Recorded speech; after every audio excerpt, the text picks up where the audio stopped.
देखिए क्या होता था कि माइंड जो है पढ़ने के टाइम क्या हो जाता है, इधर उधर हो जाता है, भ्रमित हो जाता है माइंड।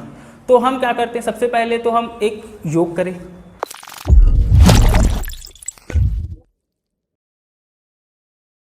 स्वागत है आप सभी का आज के सेशन में। और आज हमारा दूसरा सेशन है और आज हमारे समक्ष जो गेस्ट मौजूद हैं वो उनसे आप अनभिज्ञ नहीं हो।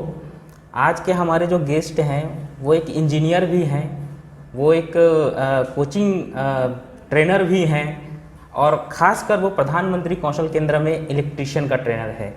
तो आज के जो हमारे गेस्ट हैं वो हैं सुभाष सर। स्वागत है सर आपका। नमस्कार सर। जैसा कि सर सभी को पता है कि आप कैसे हैं, लेकिन हम वो पार्ट को जानना चाहेंगे जो पार्ट से इन लोग भी अनभिज्ञ हैं। आज आप जिस पोजीशन में हो उस पोजीशन का कहीं ना कहीं आप अगर देखोगे ना कोई किसी ना किसी का हाथ है उसके पीछे। तो हम जानना चाहेंगे कि आपका इंस्पिरेशन कौन है, आप किन से प्रेरित होकर आज आप इस लेवल पे पहुँचे हैं। सर सबसे पहले मैं बताना चाहता हूँ कि मैं जो बिलोंग करता हूँ वो एक गांव से बिलोंग करता हूँ। तो आज की जनरेशन में ऐसा है कि गांव में वो सुविधाएं नहीं रह पाती। मैं सरकारी स्कूल से पढ़ा हुआ हूँ, ठीक है, और मेरे इम्प्रेशन जो रहे हैं, मतलब मेरे जो प्रेरणादायक, ठीक है, प्रेरणादायक जो रहे हैं, मैं गौतम बुद्ध को मानता हूँ, उनके विचारों को मानता हूँ, उनके आदर्श को मानता हूँ। तो वहाँ से मुझे प्रेरणा मिली और कहीं ना कहीं अगर देखा जाए तो मैं टेंथ क्लास के बाद मेरे को मैथ्स में पहले से इंटरेस्ट था, मैथ्स सेक्शन में पहले से इंटरेस्ट था। मैं 11th-12th मैथ्स से लेके पढ़ा। उसके बाद फिर एक कौन सा ट्रैक आता है वो ट्रैक का मेरे को पता नहीं था। तो फिर मैंने खुद से ट्रैक चूज़ किया कि मेरे को इंजीनियरिंग करना है। तो इंजीनियरिंग के फील्ड में मैं आगे बढ़ा, ठीक है। आगे बढ़ने के साथ साथ फिर मैं उस फील्ड में एक ट्रेनर के रूप में भी पदस्थ हूँ। जैसा कि सर आपने कहा कि गौतम बुद्ध आपके प्रेरणा स्रोत रहे हैं, गौतम बुद्ध के कौन से विचार हैं जो आपको प्रेरित किए हैं। गौतम बुद्ध के विचार ये हैं कि आस्था रखिए, विश्वास रखिए, लेकिन उनके प्रति अपना पूरा जीवन समर्पित मत कीजिए। कहने का मतलब ये है कि आज की डेट में लोग मंदिर जाते, अच्छी बात है मंदिर जाना, शिवलिंग स्थापित करते हैं, फूल माला चढ़ाते हैं। तो ज़रूरी नहीं है कि हम शिव या किसी भी भगवान के ऊपर हम फूल चढ़ाएं। उनके प्रति आस्था रखना, विश्वास रखना, ये सबसे बड़ी प्रेरणा है। कहने का तात्पर्य ये है कि हम भगवान को माने भी, है ना, हम जिसको भी मानते हैं, चाहे भगवान हो, ईश्वर हो, अल्लाह हो, जिसको भी मानते हैं हम उसको माने भी, लेकिन उसके तहत आडंबर ना करें। कहने का तात्पर्य यह है कि अगर आप दिल से मानते हो तो उसको दिल से मानो, है ना, और आपको लगता है कि कुछ करना चाहिए वो भी करो, उसमें कोई प्रॉब्लम नहीं है। तो सर आपकी जो सोच है, विचारधारा है, वो तो बहुत अच्छी है। जैसा कि आपने आगे बताया कि आप इंजीनियरिंग के फील्ड में आगे बढ़े हो, आपको मैथ्स में इंटरेस्ट था और अधिकतर देखने को आता है कि बच्चे मैथ्स में कमज़ोर रहते हैं, ठीक है। और आप निश्चित रूप से आपका कोचिंग सेंटर भी चलता है जिसमें काफ़ी सारे बच्चे आपसे लाभान्वित होते हैं। जी, मैथ्स एक ऐसा सब्जेक्ट है जिससे डर कैसे भगाएं। सर सबसे बड़ी बात तो ये है कि इंटरेस्ट, रुचि। अगर मैथ्स जो है वो हमारे आसपास ही निहित है। अगर फॉर एग्जांपल देखा जाए, ठीक है, हम घरों में भी वर्क करते हैं। फॉर एग्जांपल एक दुकानदार हो गया, दुकानदार हम सामान लेने के लिए जाते हैं, दुकानदार हमको पैसा काट के वापस करता है या पैसा लेन देन करते हैं, ठीक है। तो उसमें भी एक मैथ्स है, लेकिन लोग इससे डरते इसलिए हैं क्योंकि मैथ्स जो है उनको बहुत भयानक लगता है, लेकिन ऐसा नहीं है।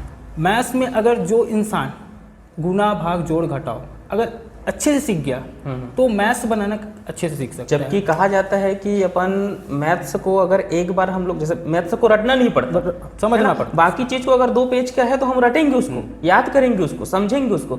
लेकिन मैथ्स ऐसा है कि एक बार आप बनाते जाओ तो नीचे सॉल्यूशन उसका मिल ही जाता है ना। लेकिन हमको घबराहट महसूस किस चीज़ से होती है मैथ्स? घबराहट महसूस इसलिए होती है सर क्योंकि सबसे बड़ी बात, मैथ्स प्रैक्टिस मांगता है और वही प्रैक्टिस हम नहीं कर पाते। अगर वो प्रैक्टिस हम कर लिए, क्या होता है, मैथ्स में फार्मूला बेसिक होता है। अगर जो फार्मूला को समझ गया, ठीक है, वो आसानी से मैथ्स बना सकता है। और चीज़ों को समझना, स्मरण करना, वही मैथ्स का ट्रिक होता है। और एक चीज़ और डिपेंड करता है सर कि जैसे मैथ्स की क्लास है, ठीक है, मैं मैथ्स की क्लास में बैठा हूँ जी, लेकिन डिपेंड करता है मेरी काबिलियत तो ठीक है, लेकिन डिपेंड करता है पढ़ाने वाले के ऊपर, है ना, जो मैथ्स की क्लास पढ़ा रहे हैं। तो इसको आप किस तरह जोड़ते हैं? सर अगर एक टीचर है, मैथ्स की टीचर है, तो देखिए सर पढ़ाने का ट्रिक होता है। अगर टीचर एक ही मेथड से पढ़ा रहा है तो बच्चा नहीं सीख पाएगा, क्योंकि टीचर को सबसे पहले ये समझना पड़ेगा कि ये जो पर्टिकुलर क्वेश्चन है उसको हम कितने तरीके से सॉल्व कर सकते हैं और उसमें से इजी वे में बच्चा किस तरीके से समझ सकता है उसको। फॉर एग्जांपल, ठीक है, 6, फॉर एग्जांपल 6, तो 2 + 2 + 2, 2 + 2 + 2 6 होता है। 2 × 3 मतलब 2 × 3 भी करेंगे तो क्या होता है 6। तो हमको बच्चे को 6 आंसर लाना है तो उसको कौन से ट्रिक से लाना है उसको सिखाना पड़ेगा। वो कब होगा? जब एक ट्रेनर या टीचर उसको समझ पाएगा, तब उसको अच्छे से वो एक्सप्लेन कर मतलब ये है कि हम दोनों तरीके से बता सकते हैं उसको जी, और जितने भी टाइप्स हैं उसको समझाना पड़ेगा उनको, और सरल से सरल उदाहरण देकर उनको समझाना पड़ेगा। यदि हम निजी लाइफ से उदाहरण ले तो ज़्यादा अच्छा रहेगा, मतलब जैसे देखें कि ज़िंदगी में जो कुछ हो रहा है उनसे उदाहरण ले तो ज़्यादा अच्छा रहेगा। ठीक है सर, अगला क्वेश्चन में पहुँचते हैं हम लोग। आप इंजीनियरिंग के फील्ड में आगे बढ़े हैं जी, ठीक है, इंजीनियरिंग के फील्ड में आगे बढ़े हैं, आपको निश्चित रूप से किसी न किसी से प्रेरणा तो मिला होगा जी, है ना। स्कूलों में भी आपके प्रेरणा स्रोत रहे होंगे जैसा कि आपने बताया, है ना। तो स्कूली लाइफ में ऐसा कोई व्यक्ति या फिर टीचर या फिर कोई जो हो जो आपको इंस्पायर किए हो कि आपको आगे जाना है, इंजीनियरिंग करना है? जी, सबसे पहले सर मैं एक ही टीचर को मानता हूँ जो मेरे अभी तक प्रेरणा स्रोत हैं, अभी भी उनका मेरा हाथ है, ठीक है। जो एक हमारे ट्यूशन टीचर थे, ठीक है, जिनसे मैंने शिक्षा मतलब 6 क्लास से मैंने उसके पास ट्यूशन गया और उनके साथ में रहकर, ठीक है, बहुत सारी अच्छी चीज़ों को मैं सीखा और उनसे से मैं प्रेरित हुआ कि मुझे मैथ सब्जेक्ट लेना चाहिए। और उसके बाद फिर इंजीनियरिंग के बारे में, फील्ड के बारे में भी उनसे मैं पूछा, तो वो बताया कि इंजीनियरिंग ऐसा है वैसा है करके।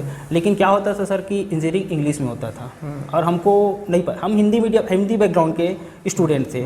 12th तक हमारा हिंदी मीडियम में रहा, ठीक है। जैसे ही इंजीनियरिंग में पहुँचे तो अचानक से इंग्लिश आ गया। हम थोड़ा सा क्या हो गए, कॉन्फिडेंस हमारा लो हो गया कि हम कैसे पढ़ पाएंगे, क्योंकि क्या है सर कि मैथ्स इंग्लिश जो है एक ऐसा सब्जेक्ट हो जाता है कि हम 12th तक तो हिंदी पढ़े, वो हमारे लिए नया हो गया। तो हमारा ऐसा रहा कि हमारा जो फर्स्ट ईयर था तो उसमें हमारा बैक आ गया। बैक आने के बाद फिर हमारा जो माइंड था, ठीक है, बहुत डिस्टर्ब हो गया कि अब निकल पाएगा कि नहीं निकल पाएगा। तो फिर उसके बाद जैसे ही हम पढ़ाई के प्रति गए, इंग्लिश के प्रति गए, उसकी इंग्लिश को समझे, उसके बाद ऐसा आ गया कि हमारा 4 साल का इंजीनियरिंग होता है और 4 साल में हम इतना निपुण हो गए, ठीक है, कि हम अपने ब्रांच में टॉप कर दिए। सही है। और अधिकतर ये चीज़ें देखा गया है सर, और आप उस समय में इंजीनियरिंग में घुसे हो, गए हो, क्वालिफाई किए हो, जिस समय भी इंजीनियरिंग का एक ट्रेंड था। मतलब ना कई लोगों को लगता था कि भाई वो इंजीनियरिंग में कर रहा है तो मैं भी इंजीनियरिंग करूँगा, है ना। ये एक अलग चीज़ें हो जाती, खुद के अंदर से इंजीनियरिंग करने का जुनून रहता है, वो एक अलग चीज़ है, लेकिन कोई और कर रहा है इसलिए करूँगा, ये अलग चीज़ है। तो ये दोनों में क्या चीज़ देखते हैं आप? सर सबसे बड़ी बात तो ये है कि वही है, फील्ड सिलेक्शन जरूरी है कि हमारी जो प्रतिभा, हमारी जो रुचि है वो किस में है। मेरी अगर बचपन से देखा जाए तो मेरी प्रतिभा दोनों में थी। मेरा जो था, एक मेरे को इंजीनियरिंग करना था, ये मेरा गोल सेट जो था वो दूसरी तीसरी में मैं स्टार्ट कर लिया था कि मेरे को इंजीनियरिंग करना है। उसके बाद जैसे ही 5वीं 6वीं में आया तो फिर मैं सोचा कि नहीं टीचिंग करना है। तो आज इसको मतलब मुकाम में पहुंचा हूँ कि मैं आज इंजीनियर्स भी हूँ और टीचर भी हूँ, कि मेरे जो दोनों चीज़ सोचा था, जो गोल सेट किया था, वो दोनों में मैं कहीं ना कहीं मतलब ऐसा है कि आपके जो रास्ते हैं वो बहुत खुल गए हैं। हाँ, मतलब मैं इस फील्ड में जा सकता हूँ, मैं उस फील्ड में जा सकता हूँ, मैं उस फील्ड में जा सकता हूँ जी। अच्छा सर, एक चीज़ें हैं जो मैंने सुनी हुई हैं, शायद मैं जानता भी हूँ, है ना, कि आपकी डिग्रियाँ बहुत सारी है जी।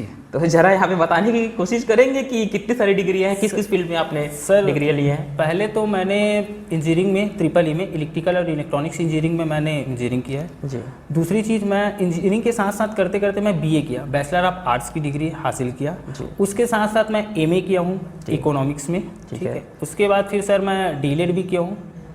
उसके बाद सर मैं FTCP जो प्रधानमंत्री कौशल केंद्र है, वहाँ से मैं FTCP की भी क्लास अटेंड। प्रधानमंत्री कौशल केंद्र मतलब आप राजनांदगांव के प्रधानमंत्री कौशल केंद्र की बात करें? जी, मतलब वहाँ के आप स्टूडेंट भी रहे हैं? जी। इसके बाद फिर CV रमन यूनिवर्सिटी से मैंने PGDCA का भी कोर्स किया और दुर्ग यूनिवर्सिटी से सर मैं MSc भी, और अभी वर्तमान में मैं छत्तीसगढ़ी में डिप्लोमा कर रहा हूँ पंडित सुंदरलाल शर्मा से। क्या बात है, सोचो इतनी सारी डिग्रियाँ, कितनी डिग्रियाँ हैं गिन के देखे? 8।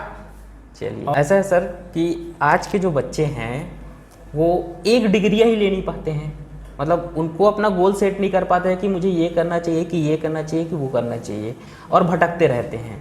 तो इससे रिलेटेड आप क्या कहना चाहेंगे? सर सबसे बड़ी बात तो आत्मविश्वास, बच्चे का आत्मविश्वास, एक स्टूडेंट का आत्मविश्वास प्रबल होना चाहिए कि नहीं मेरे को ये करना है।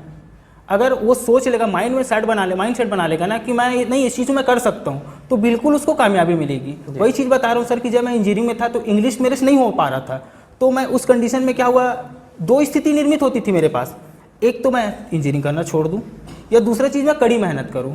तो सर मेरा ये मानना है कि कहीं ना कहीं स्टूडेंट अपना माइंड सेट अच्छे से तैयार करे कि नहीं मैं ये कर सकता हूँ, तो बिल्कुल वो कामयाबी उनको मिलेगी। जी जी, जैसा कि सर ये तो रही पुरानी बातें हैं, और अभी यदि आप देखें तो आप प्रधानमंत्री कौशल केंद्र में एज अ ट्रेनर हैं जी, है ना, आप TOT सर्टिफाइड भी हैं, है ना। इस जो आप लक्ष्य को हासिल किए हैं उसको किस प्रकार से देखते हैं? सर इसका श्रेय तो मैं देना चाहता हूँ कि हालांकि इसके पीछे बहुत सारे लोग हैं, लेकिन क्या होता था सर कि जो मैं जिस ईयर में जो पढ़ा हूँ उस टाइम क्या था, मेरे गाइड करने वाला कोई नहीं था। तो जो गाइडेंस जो है वो कहीं ना कहीं 75% तो मेरा ही गाइडेंस था कि नहीं मैं ये करूँगा। कई वीडियोस देख के या कई इंप्रेशन वीडियो देख के तो मेरे यहाँ से मोटिवेशन मिला कि नहीं मैं ये कर सकता हूँ करके।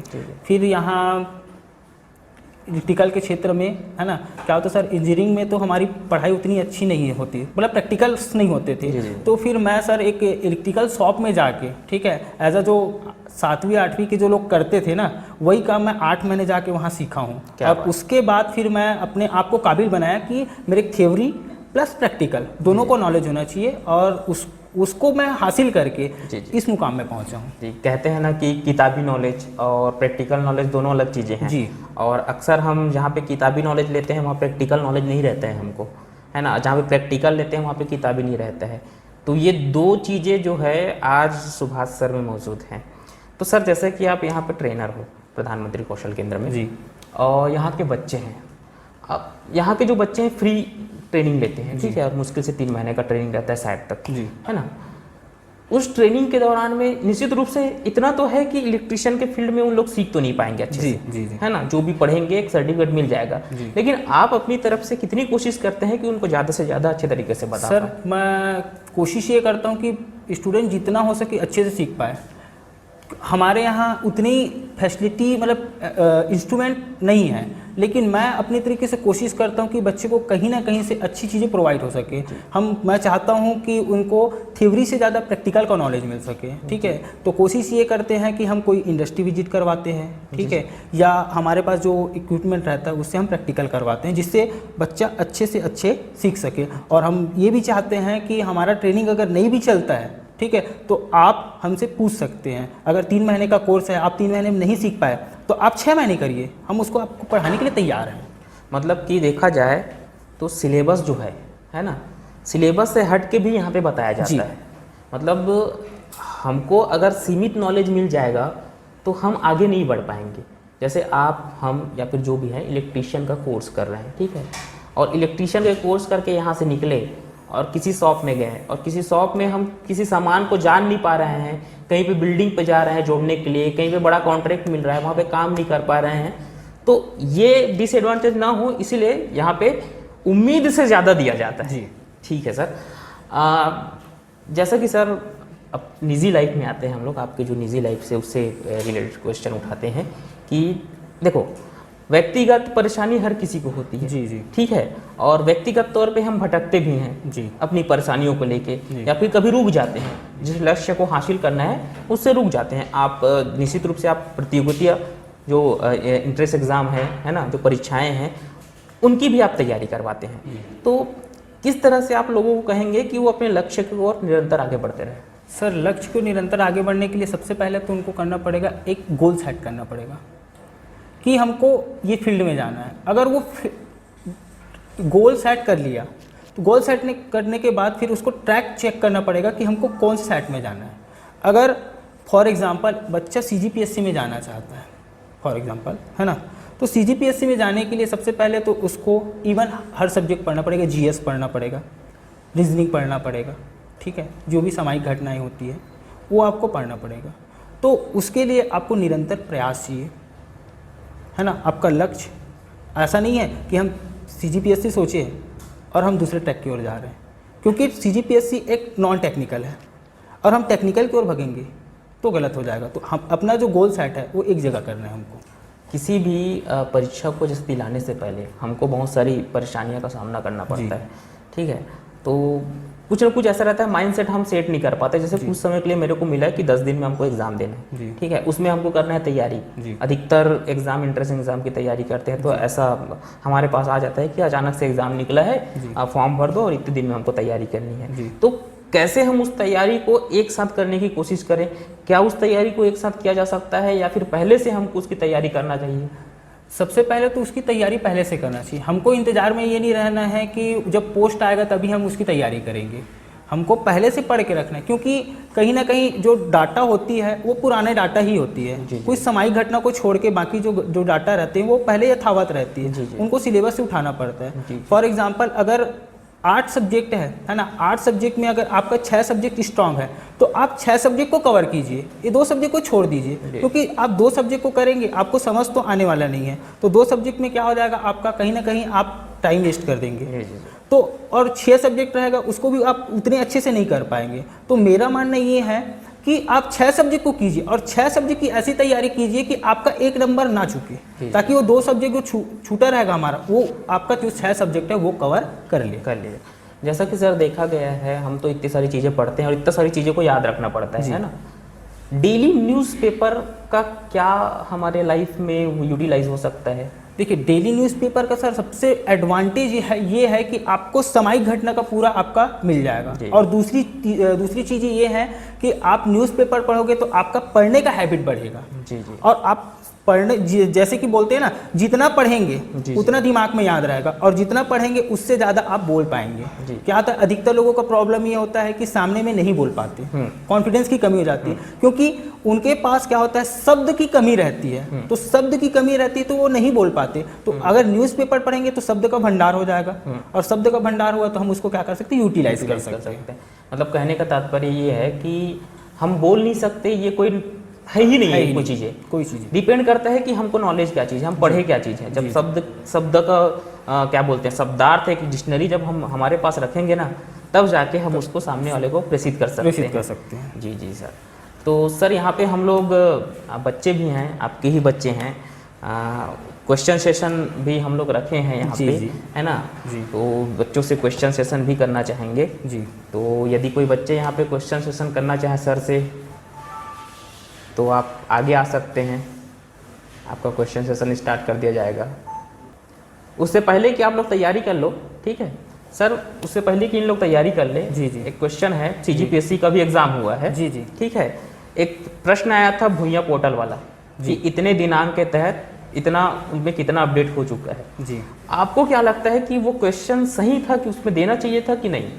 सर मेरे हिसाब से तो भूया पोर्टल वाला नहीं देना था, क्योंकि वो अपडेटेड नहीं है। अगर वो अपडेटेड, अब क्या है सर कि कहने का ये है कि भूया जो अपडेटिंग है वो बहुत दिनों से नहीं हुआ है, तो उसमें वो जो डाटा है, ठीक है, वो करेक्ट नहीं है, ठीक है, जिससे क्या होता है, स्टूडेंट भ्रमित है। और देखा जाए तो सर अगर KBC में भी ये क्वेश्चन पूछा जाए तो वहाँ भी कोई जवाब नहीं दे पाएंगे। नहीं, कोई जवाब नहीं, क्योंकि भाई किसी दिन का कितना अपडेट हुआ है अभी तक का, वो चीज़ें किसी को कैसे पता चलेगा? और उसके पीछे ये है कि सर आजकल सर्वर भी उतना इफेक्टिव नहीं है। ठीक है, पर डे का अपडेट कर पाना मुश्किल है। जैसा कि सर हम लोग देखे हैं, इससे तो हट गए अपन क्वेश्चन, एक तो था CGPSC का, अधिकतर देखे हैं कि जो पर्सनल लाइफ है ना, उनमें दोस्तों का भी, मित्रों का भी अच्छा हाथ रहता है। तो आपके कोई दोस्त, आपके मित्र जिनका हाथ अच्छा रहा है आपके लाइफ में? सर अगर दोस्ती की बात किया जाए तो दोस्त तो बहुत सारे हैं सर, ठीक है, लेकिन असली दोस्त वो होता है जो साथ मिलके काम करते हैं, ठीक है। और मेरी लाइफ में तो ऐसे हैं जो अभी भी मेरे साथ में हैं, ठीक है, जिनका नाम मैं तो खैर नहीं ले सकता। हम अपना ध्यान पढ़ाई में कैसे केंद्रित कर सकते हैं, मतलब कुछ भी चीज़ में जिसमें इंटरेस्ट या रुचि रहता है? देखिए क्या होता था कि माइंड जो है पढ़ने के टाइम क्या हो जाता है, इधर उधर हो जाता है, भ्रमित हो जाता है माइंड। तो हम क्या करते हैं, सबसे पहले तो हम एक योग करें, ठीक है। योग में आप ये मस्तिष्क में आप जैसे ही आँख बंद करेंगे तो आपको एक केंद्र बिंदु नज़र आएगा, ठीक है। आपको कहीं नज़र घूमते हुए इधर इधर नज़र आएगा, तो आप वो जो केंद्र बिंदु है ना, उसको ना बीच में लाने की कोशिश कीजिए, माइंडसेट को कीजिए। और जैसे ही ये केंद्र बिंदु यहाँ आपका सेंटर पॉइंट में आ जाएगा, आपका माइंड एकदम रिलैक्स हो जाएगा। और रिलैक्स होने के बाद आप जो चीज़ें स्मरण करेंगे ना, जो चीज़ें आप पढ़ाई करेंगे ना, वो आपका ईजिली याद हो जाएगा। तो एक योग एक ऐसा चीज़ है जो आपके पूरे समस्याओं का समाधान है, ठीक है। जैसा कि सर हम देखते हैं कि आज की लाइफ में, ठीक है जी, आज मॉडर्न युग में हर पढ़ाई का तरीका बदल गया है, जी, ठीक है। और आज यदि देखा जाए तो उस समय जो आप इंजीनियरिंग किए हो, जी, है ना, जी, जी, उस समय का डिमांड अलग था, जी, ठीक है। आज का डिमांड अलग है, डिमांड अलग तो है। आज के डिमांड के हिसाब से हमको कैसे तैयारी करना चाहिए ताकि डिमांड और सप्लाई एक साथ अच्छे से हो सके। देखिए सर, मेरा मानना ये है कि आजकल जो है परसेंट की जो वैल्यू है वो मेरे हिसाब से ख़त्म हो गई है। जी, एक इवन 45% वाला बंदा और 90% वाला बंदा, 40% और 90% दोनों में कोई अंतर नहीं है जी, तो सर मैं अपना एग्जांपल देना चाहता हूँ। मेरा कोई परसेंट नहीं है सर, मेरा 10th में 58%, जी, 12th में 57% है। लेकिन आज भी मैं नॉलेज के दम में जैसे भी है, आज मैं बच्चे लोगों को पढ़ा रहा हूँ। जी, तो डिपेंड ये नहीं करता कि हमारा परसेंट कितना था, डिपेंड ये करता है कि हमारा नॉलेज कितना है, जी, जी। और हम उसको किस प्रकार इम्प्लीमेंट किए हैं और उसको यूजेस कैसे कर रहे हैं। और अभी अगर यदि देखा जाए आज के दौर में तो कोविड का समय रहा है, और कोविड के समय में लोगों का परसेंटेज है तो 90 से अबव भी रहा है स्कूलों में यदि देखें तो, है ना। उस बेस में मैथ्स ले रहे हैं, साइंस ले रहे हैं, है ना, उस बेस में सपने देख रहे हैं जी, आगे जाएंगे, ठीक है। तो ऐसे बच्चे जो कोविड के समय में अच्छा परसेंटेज बना के निकले हैं और पढ़ाई तो किए नहीं है, सीधी सी बात है, ठीक है। और कुछ लोग किए भी हैं और बहुत सारे लोग, अधिकतर लोग नहीं किए हैं। तो आप चलिए, आज तो उन लोग आगे बढ़ गए जी, है ना, तो उनको आप क्या कहना चाहेंगे? सर कहीं ना कहीं अगर उनका परसेंट अच्छा है तो अच्छी बात है, परसेंट अच्छा है, लेकिन आप परसेंट बनने के साथ साथ नॉलेज दीजिए।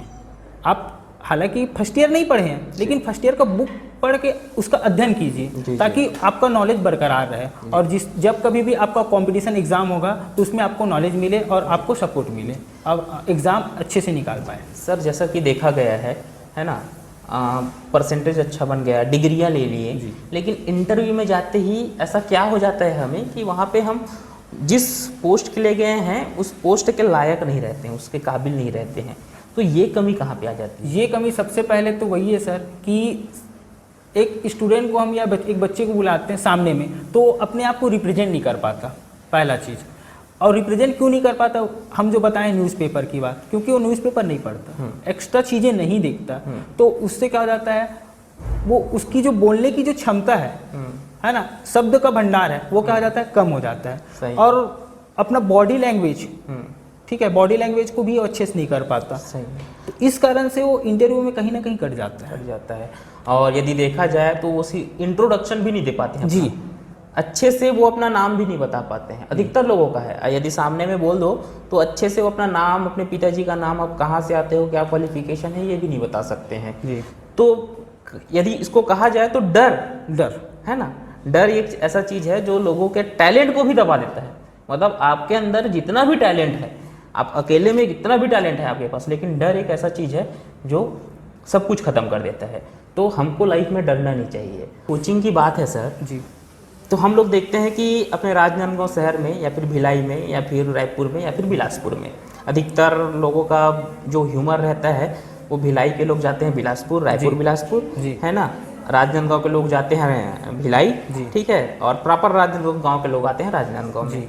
तो कोचिंग का स्तर हम कैसे, मतलब जैसे कि बच्चों ने कहा अभी क्वेश्चन किया कि इंजीनियरिंग कॉलेज कौन सा करना चाहिए, तो कोचिंग क्लासेस जैसे हम कर रहे हैं या फिर कहीं पे आप प्रतियोगिता परीक्षा है उनकी तैयारी आप कर रहे हो, तो उसको हमको कैसे सिलेक्ट करना चाहिए कि हमको इस इंस्टीट्यूट में जाना है?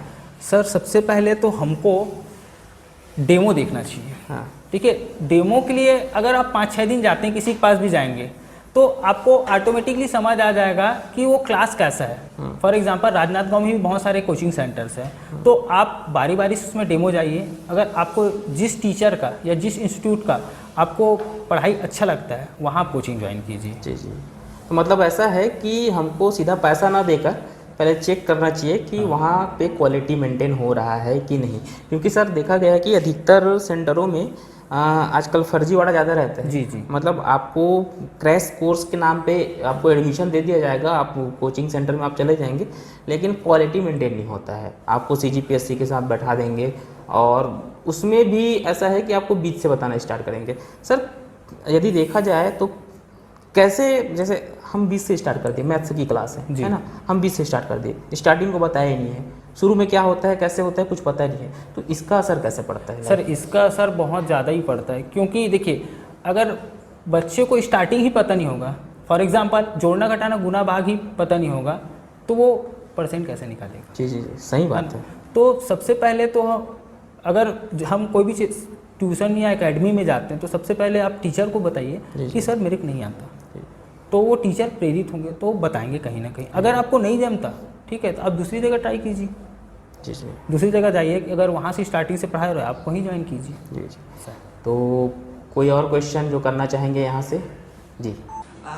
लोग उसी के जैसे गवर्नमेंट जॉब के लिए डिग्री प्राप्त करते हैं, है ना, तो जैसे निरंतर लगातार उनके पास कई डिग्रियाँ तो मौजूद होती है ना, और जैसे कोई इंटरव्यू में जाते हैं तो उनका सिलेक्शन नहीं हो पाता, तो उनके अलावा उनका एक मतलब कहा जाए तो एक प्रकार से उनका बिजनेस मतलब पर्सनल बिजनेस होना चाहिए, कह सकते हैं कि सर होना चाहिए या नहीं, क्योंकि सर बिजनेस एक ऐसा चीज़ है जिसमें हम खुद उसके मालिक होते हैं, और जैसे कहीं पर नौकरी करते हैं ना तो हम एक नौकर की भांति ही काम करते हैं।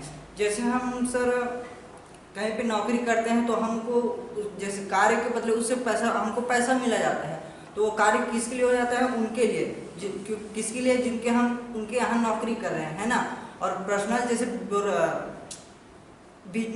बिजनेस में क्या होता है सर, कभी लाभ तो कभी हानि होती है, तो मैं यही चाहता हूँ सर, जैसे प्रयास तो बहुत कर रहे हैं वो, यदि नौकरी नहीं मिला तो सर उस स्थिति में क्या करना चाहिए, कौन सा डिसीजन लेना चाहिए?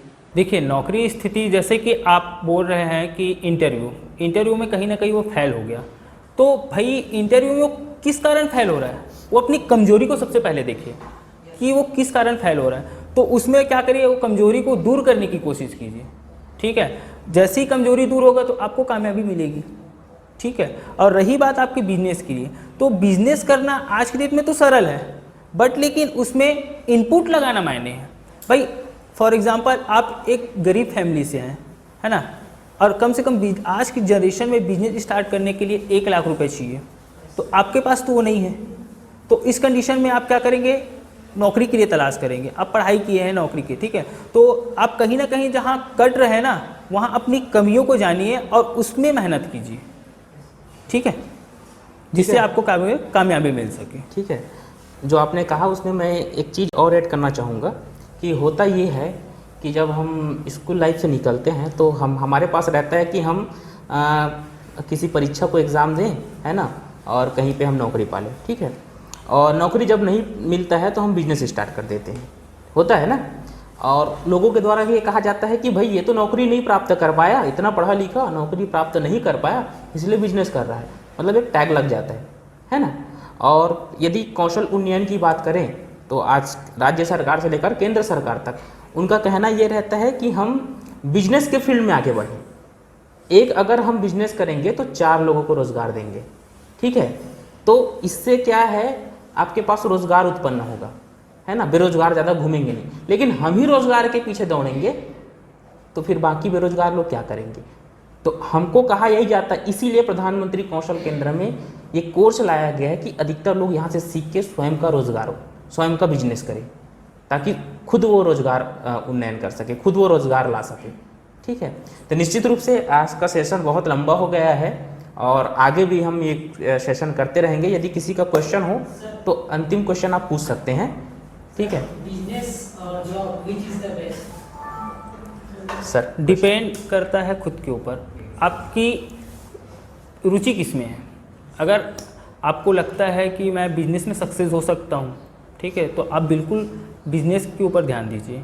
और आपको कहीं ना कहीं लगता है कि मैं जॉब के ऊपर हूँ, ठीक है, तो आप बिल्कुल जॉब कीजिए, उसके लिए तैयारी है ना, क्योंकि जॉब पाने के लिए आपको कड़ी मेहनत करनी पड़ेगी। दोनों करना है तो देखिए पॉसिबल तो नहीं है, क्योंकि कहीं ना कहीं आप जॉब करेंगे तो आपको 6 घंटा या 8 घंटे का समय देना पड़ेगा, और बिजनेस करेंगे तो आपको 12 घंटे का समय देना पड़ेगा। तो मेरे हिसाब से दोनों पॉसिबल नहीं है, ठीक है। और आज की डेट में अगर बोला जाए तो सबसे सुखी इंसान जो जॉब करता है, वही इंसान सुखी है। और यदि एक चीज़ देखा जाए आज के दौर में, जैसे आपने दोनों में कंपेयर किया, तो आपको अगर जॉब मिल जाता है तो अच्छी बात है ना। आपके टैलेंट के ऊपर डिपेंड करता है ना, आप किस फील्ड में जाना चाहते हो, ये तो प्रथम चीज़ हो गई। आपको जॉब मिल जाता है, अच्छी बात है, लेकिन उससे कड़ी मेहनत करना पड़ेगा आपको बिजनेस के लिए। जॉब के लिए जितना मेहनत करोगे ना, उससे डबल मेहनत करना पड़ेगा आपको बिजनेस के लिए। तो उस मेहनत को आप करने के लिए तैयार हो तो बिजनेस करिए, उस रिस्क को अगर आप लेने के लिए तैयार हो तो बिजनेस करिए, नहीं तो आप पढ़ाई करिए। और पढ़ाई करोगे तो जॉब तो मिलेगा ही, और जॉब किस बेस पे मिलेगा, यदि आपके अंदर टैलेंट रहेगा तो।